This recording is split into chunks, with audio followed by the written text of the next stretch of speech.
Densus 88 Anti Teror Polri memindahkan 26 tersangka aksi terorisme di Indonesia. 7 dari Gorontalo dan 19 dari Makassar.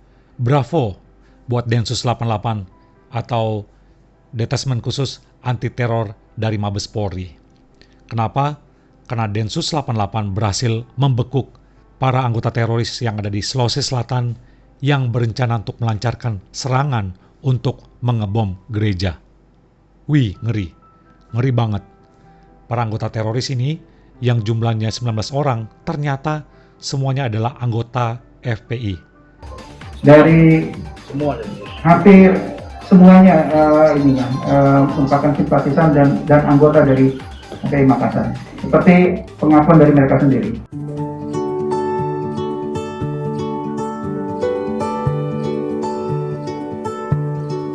Bersyukur kepada Tuhan, Tuhan masih melindungi umatnya, Tuhan masih melindungi gerejanya yang ada di Indonesia. Memang Tuhan Yesus sudah mengatakan bahwa dunia membenci kita sebagai umat Kristen, sebagai orang percaya. Dan ancaman teror ini terus menghantui bangsa kita, khususnya umat Kristiani. Ngeri, tapi bersyukur banget berhasil digagalkan oleh Densus 88 Polri. Petinggi FPI jelas tidak akan bisa lagi mengelak, karena salah satu anggota teroris yang tertangkap itu, dia memberikan pengakuan secara terang-terangan, secara belak-belakan. Adapun saya ditahan atau ditangkap di kantor polisi Polda Sulawesi Selatan karena saya berbaiat kepada Daulatul Islam yang memimpin Daulatul Islam, yaitu Abu Bakar al-Baghdadi, saat deklarasi FPI mendukung Daulatul Islam pada Januari 2015. Saya berbaiat saat itu bersama dengan 100 orang simpatisan dan laskar FPI di markas FPI Makassar di Jalan Sungai Limboto, Makassar. Saat berbaiat dihadiri oleh Munarman selaku pengurus FPI Pusat pada saat itu. Kalau demikian, para pendukung FPI, para pentolan-pentolan atau pejabat FPI mau ngomong apa lagi?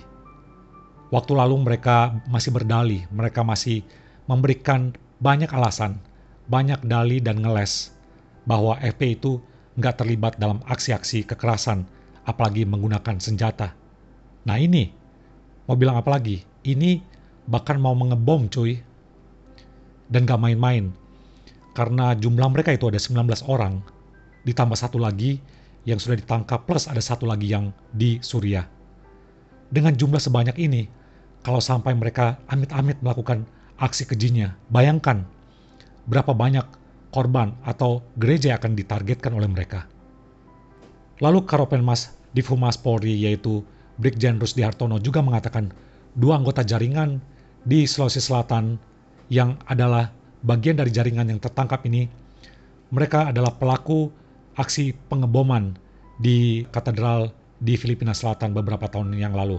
Salah satu orang atau yang terlibat dalam kelompok ini kita ketahui adalah Rulilian Zeke dan Ulfa Handayani. Ya. Ini pelaku pemboman gereja katedral di Zulu, Filipina pada tahun 2019. Rulilian Zeke dan Ulfa Handayani ini memiliki 5 anak. Ya. 1 anak sekarang ditahan pihak keamanan Filipina karena terlibat aksi terorisme atas nama Cici. Kemudian 2 bergabung dengan kelompok Abu Sayyaf di Filipina Selatan. Kemudian 1 masih ada di Suriah dan 1 sekarang tertangkap dari 19 orang di Makassar.